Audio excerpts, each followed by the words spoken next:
Welcome back to Edgar Cayce Narratives. If you've been following this channel, you know we explore real human experiences that feel clear on the surface but become harder to explain the closer you look at them, especially when they don't fit into what we normally expect from memory, identity, or early childhood behavior. Today's story begins in a very simple moment that does not seem important at first. When a child says something unusual in a calm and natural way, without hesitation, without confusion, and without any sense that what he is saying could sound impossible to the adults around him who are listening. He mentions a name that no one in his family recognizes, then describes a place he has never visited, and then, in the same steady tone, he explains how he died, as if he is recalling a memory instead of imagining a story.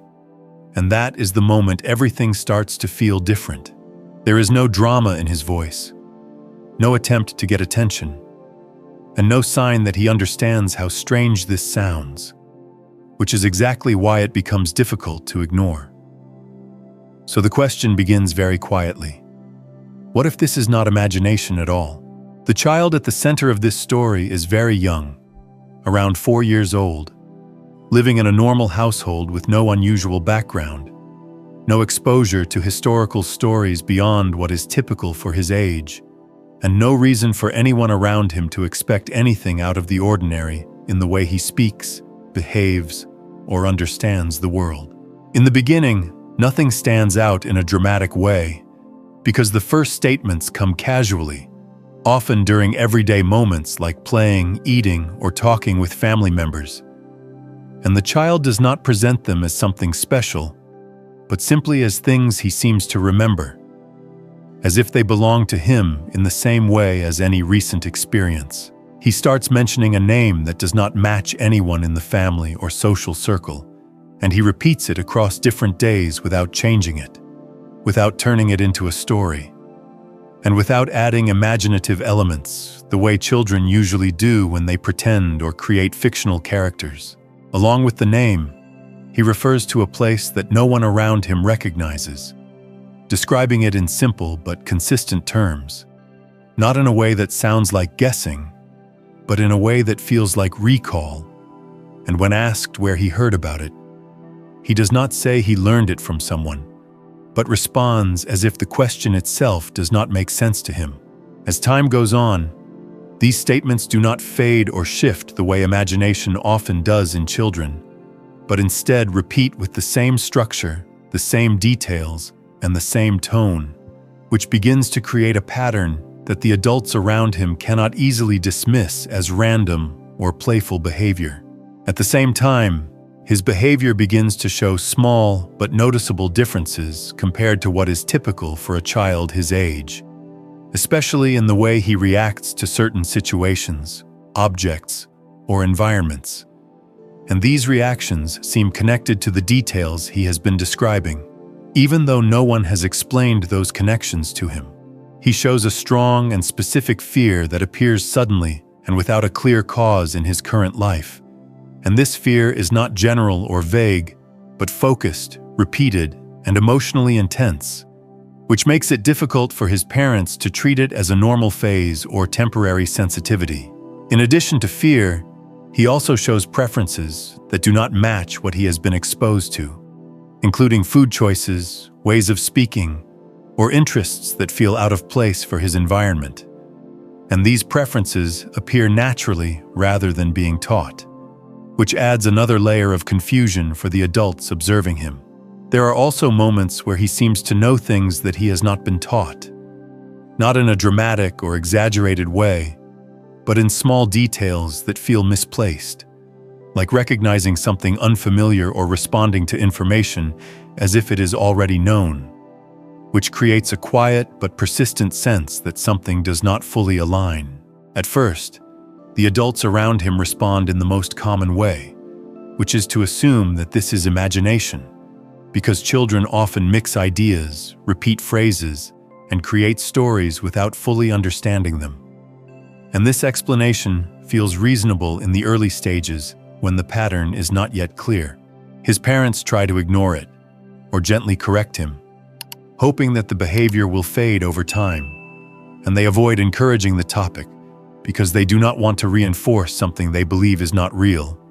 which is a typical response when something feels unusual but not yet concerning. However, as the same details continue to appear with consistency, and as the emotional reactions become more noticeable, the initial confidence in that explanation begins to weaken, not because there is clear proof of anything unusual, but because the pattern does not behave like imagination usually does. Confusion slowly turns into concern, and concern turns into a quiet sense of unease, because the situation does not escalate in a dramatic way, but instead remains steady, repeated, and difficult to explain, which makes it harder to dismiss over time. At this stage, no one is ready to accept any unusual explanation, but it is no longer easy to ignore what is happening, and the situation settles into an uncomfortable space where it feels too consistent to be random, but too strange to fully accept. This is where the story begins to shift, because the question is no longer whether the child is imagining something, but whether the pattern itself is pointing to something that has not yet been understood. As time passes, the situation does not fade the way most unusual childhood behaviors do, and instead of becoming less frequent or less detailed, the child continues to repeat the same statements with the same structure, the same tone, and the same level of certainty, which slowly shifts the attention of the adults from curiosity to concern. The repetition becomes one of the most difficult parts to ignore,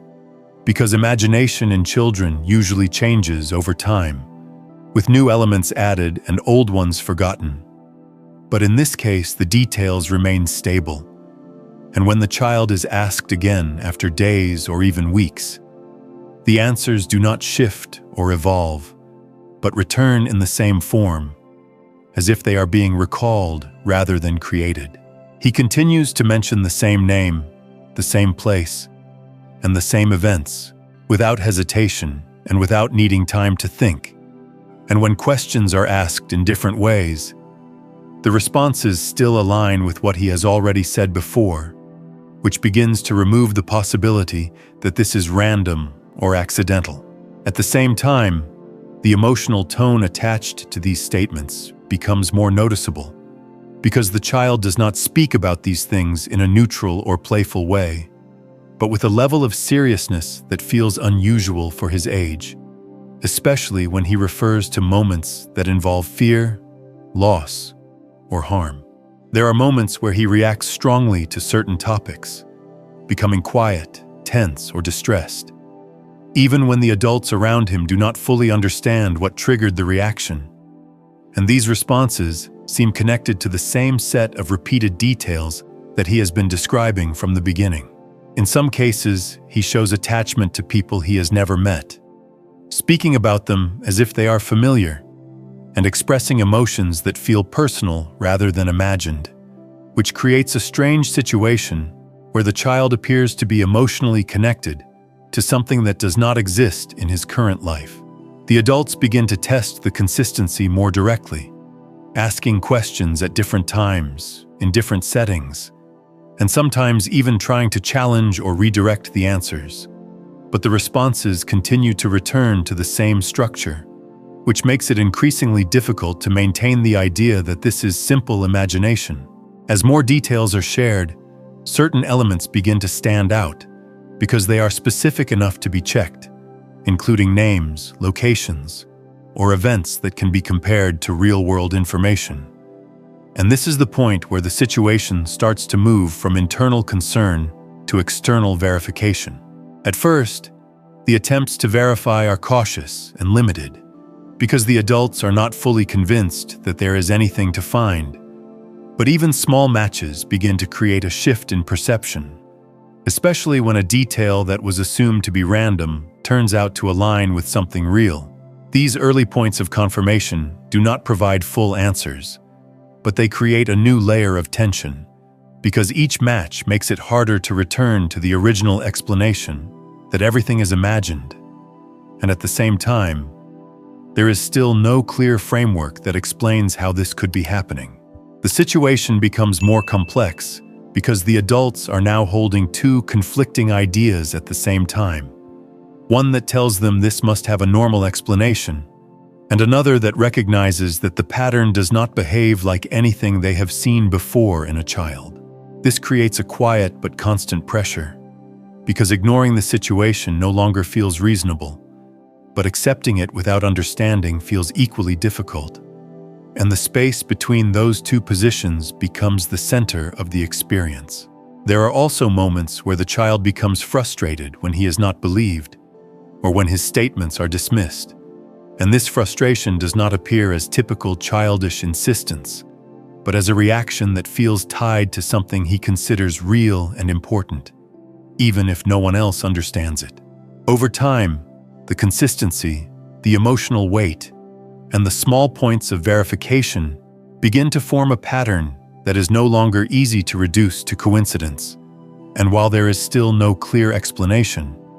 there is now a clear recognition that something is happening that does not follow the expected path of imagination or normal development. This is where the tension reaches its strongest point,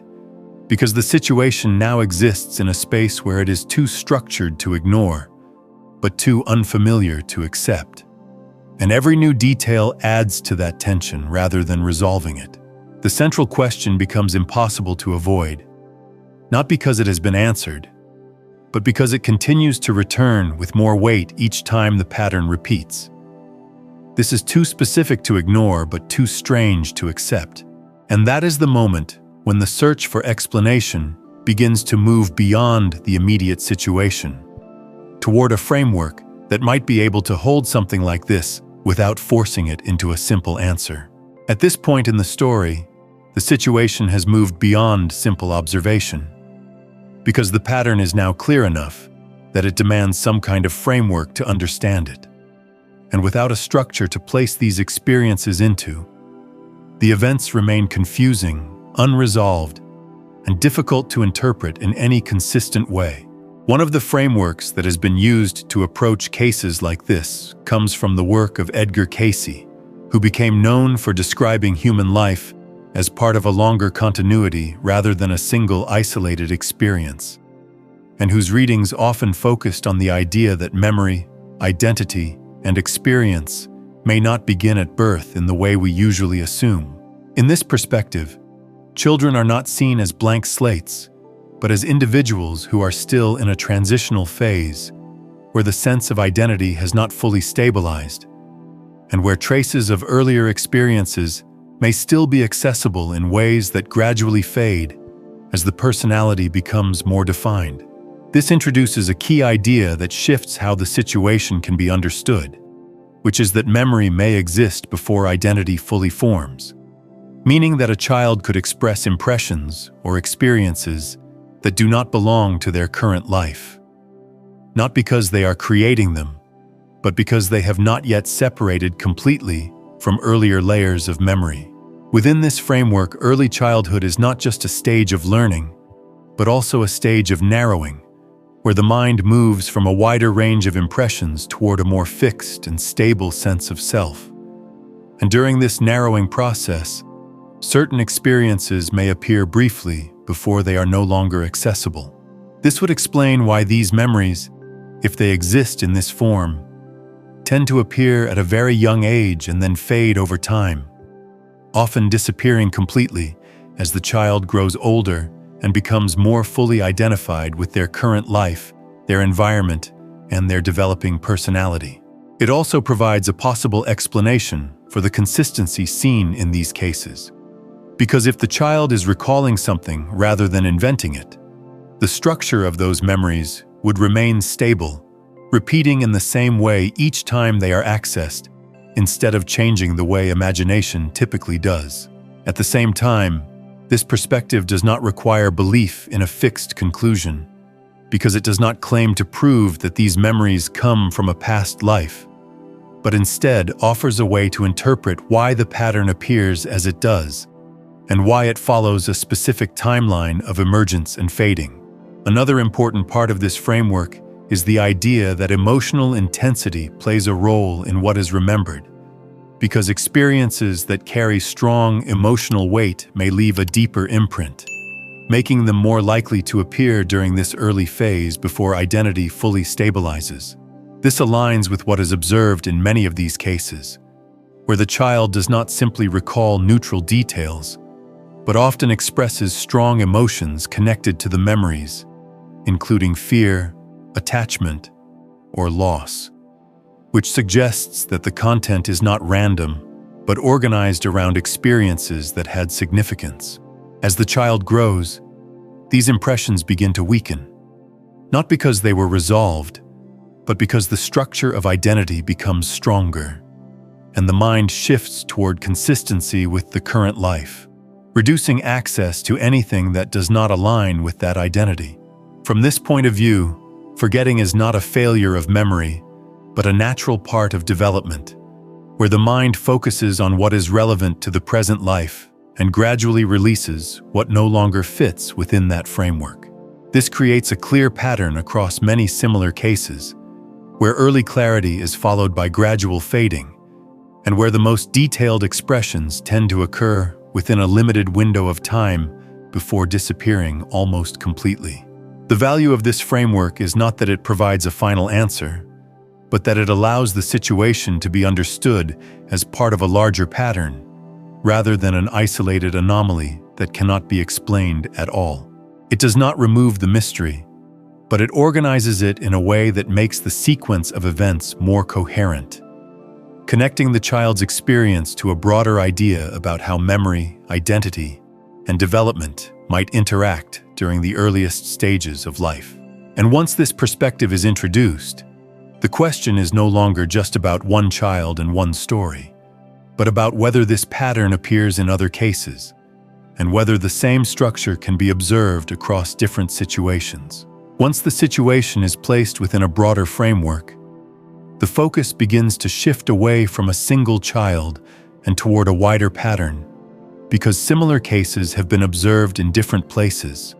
across different cultures, and in families with no connection to each other. Yet the structure of the experience often follows a very similar path. In many of these cases, the children begin expressing unusual memories within a narrow age range, most commonly between the ages of 2 and 6,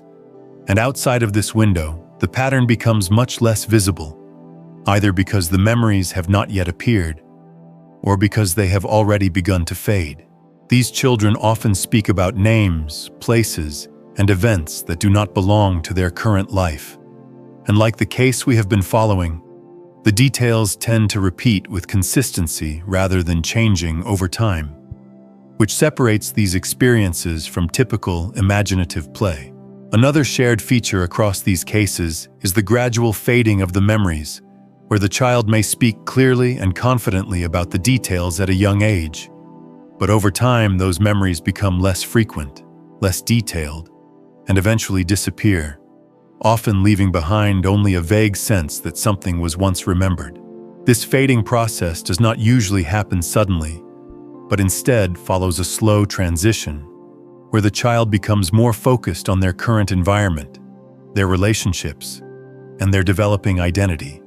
which gradually replaces the earlier impressions with new experiences that are tied to their present life. Emotional intensity also appears as a consistent pattern, because many children do not simply recall neutral information, but express strong emotional reactions connected to what they describe, including fear of specific situations, attachment to unfamiliar people, or discomfort in environments that should feel normal to them. These emotional responses are often closely aligned with the details they repeat, which creates a connection between what they say and how they react, reinforcing the sense that the experience is structured rather than random. When these cases are compared side by side, the similarities begin to form a recognizable pattern, not in the exact content of what is remembered, but in how the memories appear, how they behave over time, and how they eventually fade, which suggests that the phenomenon,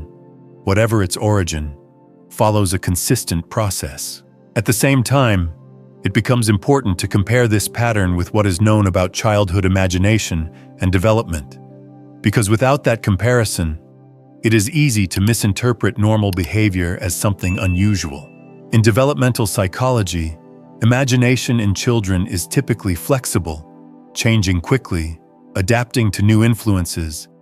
and often mixing elements from different sources without maintaining a stable structure,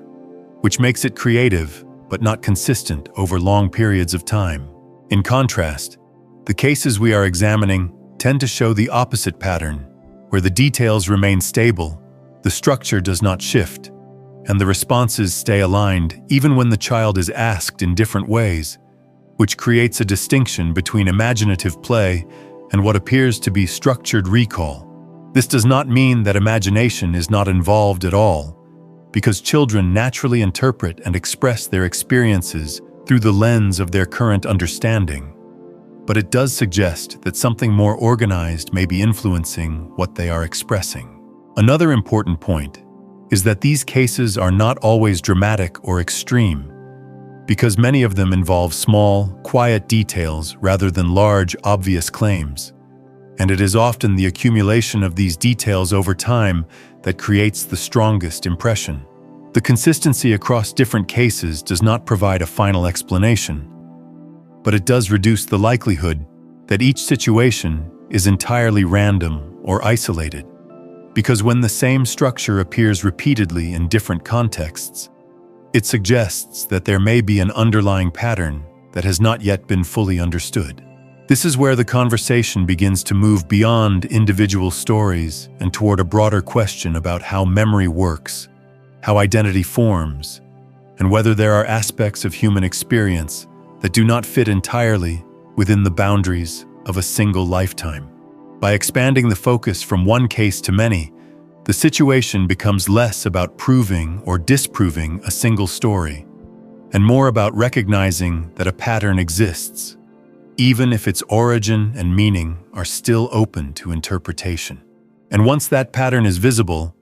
the next step is not to jump to conclusions, but to ask what this might mean for how we understand the relationship between memory and identity, especially in the earliest stages of life where both are still forming. At this stage, the discussion naturally moves toward psychology, because even without accepting any unusual explanation, the pattern still raises important questions about how memory works, how identity forms, and how early experiences shape the way a person understands themselves over time. In modern psychology, memory is not seen as a perfect recording of events, but as a process that is shaped by emotion, repetition, and meaning, which means that certain experiences become more deeply embedded not because they happened more often, but because they carried stronger emotional weight. This idea helps explain why some memories remain vivid while others fade quickly, and why emotional intensity plays such a strong role in what is remembered, especially during early childhood, when the brain is still developing its ability to organize and store experiences in a stable way. Children, in particular, process the world differently from adults, because their sense of identity is still forming, and their understanding of reality is more flexible, which allows them to move more easily between imagination, perception, and internal experience without clearly separating them. This flexibility is often used to explain unusual statements or behaviors, because it is known that children can create detailed stories, adopt different roles, and express ideas that do not come directly from their lived experience. And in most cases, these behaviors are part of normal development. However, the cases we have been examining introduce a point of tension within this explanation, because while imagination is flexible and constantly changing, these patterns show stability, repetition, and structure, which are not typical features of imaginative play. This raises an important question about whether all internally generated experiences should be classified in the same way, or whether there may be different types of internal content, some of which behave more like constructed imagination, and others that behave more like stored memory. Psychology also recognizes the idea of subconscious patterning, where behaviors, reactions, and emotional responses can be shaped by experiences that are not fully accessible to conscious awareness, which means that a person can react to something without clearly knowing why. This concept is often used to explain fears, preferences, and habits that seem to appear without a direct cause, because the underlying source may exist outside of conscious recall, yet still influence behavior in consistent ways. In the context of these cases, this creates a possible bridge between what is observed and what is understood, because even if the source of the memory is not identified, the way it behaves aligns with how deeply embedded patterns are known to function. Emotional imprints, especially those formed during intense experiences, tend to persist over time and influence behavior, even when the original event is no longer clearly remembered, which is why certain reactions can feel immediate and strong without an obvious reason. This idea does not confirm that the child is remembering a past life, but it does show that memory and behavior are not always limited to what can be consciously explained, and that there are layers of experience that can exist without being fully understood. Another important aspect is how identity is constructed, because identity is not fixed at birth, but develops gradually through interaction, memory, and environment, which means that early childhood is a period where the boundaries of identity are still being defined. During this stage, it is possible for different types of internal content to appear before the mind fully organizes itself around a stable sense of self,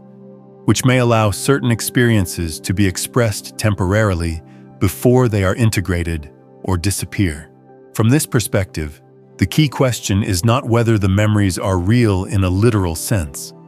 but how they function within the developing mind, and why they follow a pattern that is structured, repeated, and emotionally connected. This keeps the discussion grounded, because it focuses on observable behavior rather than unverified conclusions, and it allows the phenomenon to be examined without requiring a final answer about its origin. At the same time, it leaves open a deeper question that psychology alone does not fully resolve, which is whether all memory must come from direct experience in the current life, or whether there are aspects of human experience that extend beyond what can be easily measured or explained. And it is this unresolved space between explanation and observation that leads directly into the core insight of the story, where the focus shifts from how the pattern works to what it might mean. At this point, the story is no longer only about what happened to one child, but about what the pattern suggests when all the pieces are placed together, because the consistency, the emotional weight, and the timing all point towards something that does not fit easily into a simple explanation. One of the clearest insights that begins to form is that identity may not be as fixed or as self-contained as we usually assume, especially in early childhood, when the sense of self is still developing and has not yet fully settled into a stable structure. If identity is built over time through memory, experience, and environment, then it depends on what is remembered and what is retained, which means that the boundaries of identity are shaped by the limits of memory rather than existing as something completely separate from it. This leads to a more difficult question, because if memory plays such a central role in shaping who we are, then what happens when memory appears that does not belong to the current life? And how does the mind process something that does not align with its developing sense of self? In the cases we have explored, the child expresses memories that seem organized, repeated, and emotionally connected. Yet these memories do not fit within the timeline of his current life, which creates a gap between experience and explanation that cannot be easily closed. One possible way to understand this gap is not to focus on where the memory comes from, but on how it behaves,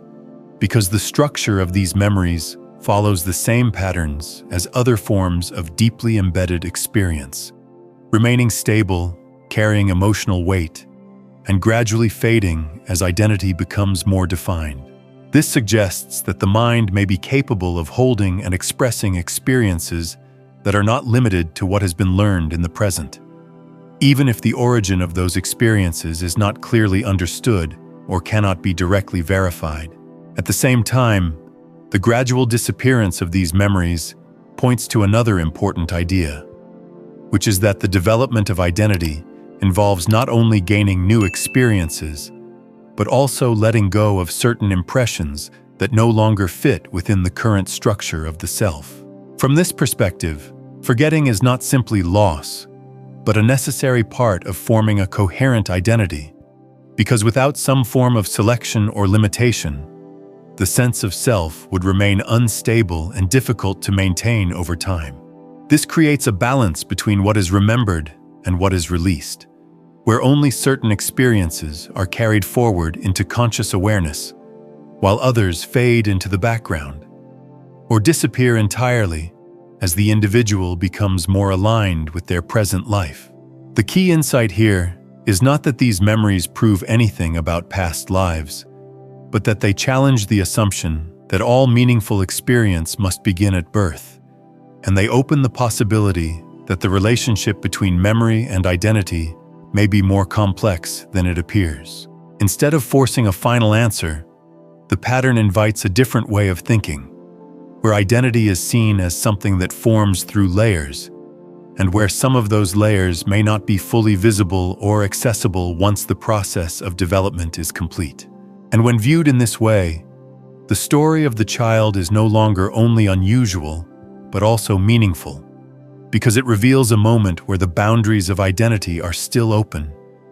and where something unexpected is able to appear before it fades from view. At the end of this story, there is no single answer that closes everything neatly, because the pattern does not point to a conclusion, but to a question that becomes more personal the longer you sit with it and think about what it might mean in your own life. If identity is shaped by memory, and memory is not always as simple as we assume, then it becomes worth asking how much of what we feel, fear, or recognize actually comes from experiences we can clearly remember, and how much may come from something deeper that we do not fully understand. There are moments in life where something feels familiar without a clear reason, where a place, a person, or even a situation carries a sense of recognition that does not match our current experience. And most of the time we ignore it because it does not fit into a clear explanation. But stories like this make it harder to dismiss those moments completely, because they suggest that not everything we experience can be traced back in a direct and simple way, and that some patterns may exist before we are aware of them. So the question is not whether this story proves anything, but whether it changes the way you look at your own experiences, especially the ones that never fully made sense. What in your life has ever felt familiar without explanation? And what have you chosen to ignore because it did not seem to belong? If something in this story stayed with you, or if you've had an experience that you've never been able to explain, share it in the comments, because these patterns often become clearer when we start to compare them. And if you want to explore more stories like this, don't forget to like and subscribe to Edgar Cayce Narratives so you don't miss the next video.